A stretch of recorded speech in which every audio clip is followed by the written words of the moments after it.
What's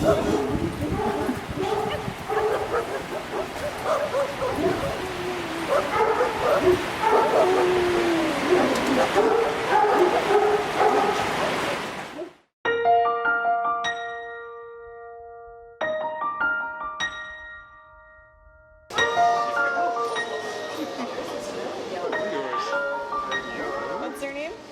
It is Flavia. You want to sniff? Do you want to sniff?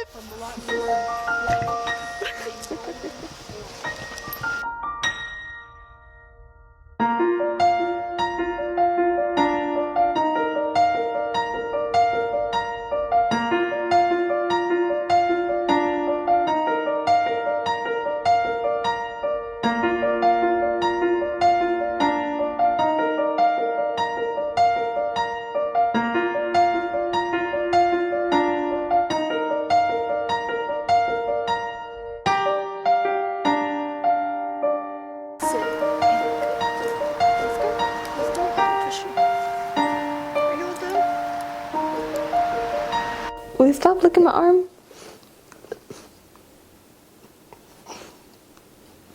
Thank you.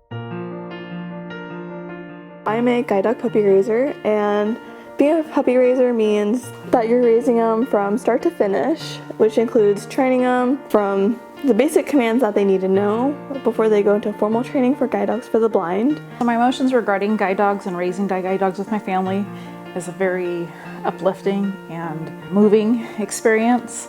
We've been volunteering with the organization for approximately 7 years now. There's a lot of excitement, and then some of the excitement diminishes when the reality hits. You have a newborn, and so that newborn needs lots of attention, care. Highs are, when you see them make their accomplishments and they reach their goals, and then finally, ultimately, when they graduate.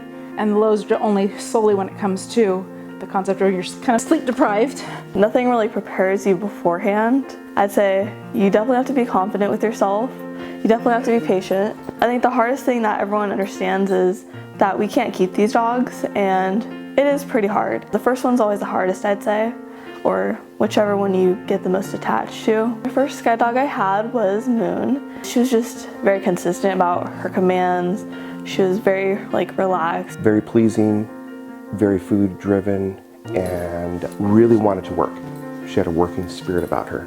She had no care in the world. She was not scared of anything at all. She was a worker bee, but also knew how to just be affectionate and enjoyed her quality time with our family. She was the smartest dog I've ever had. She picked up on anything very quickly. Our second dog was Kayak. Kayak was very affectionate, also a good work ethic. Kayak was a sparky little one from the get-go. She was the biggest goober ever. She would give me this big happy dance every time I see her, or even if she just sees anybody she'll see, she'll just greet them with the happiest little tail. She was very, very smart. When you compared Moon to Kayak, Kayak was quicker on catching certain concepts. Around the end, we did have a few difficulties with her being scared of a few things, but she managed to get through that and she became a guide dog. So this is Flavia. She's my fourth guide dog puppy I've trained. It's so far, I think, the best one we've had so far. We're taking a different approach. In the past 3 dogs, it's been a family project. This particular project, our daughter Jasenia is actually taking the role as the primary. So we are filling in as a support team for her. She looks just like Moon. She looks just like her. Definitely gonna break my heart a little bit, but she's just a sweet girl. She loves people. If she doesn't become a guide dog, I can see her doing something else in the service line. I think the connection makes them a more valuable tool for the blind to use to see, as opposed to anything else, like a cane or a walking stick or something like that. Even people that aren't completely blind, but say they don't have peripheral vision, just a cane, it helps, but I already know so many dogs that have saved so many lives. Because they form an attachment and they form a trusting relationship. Help them be their eyes wherever they're at. Stories on people that have climbed crazy hikes, with their service dog, or have run marathons with their dog and have been able to live, a healthy, productive life and accomplish things that I think most of us tend to take for granted. And I think it's just an amazing part to be part of that little small wheel in the world and just, meet great people, look at the positive things in life.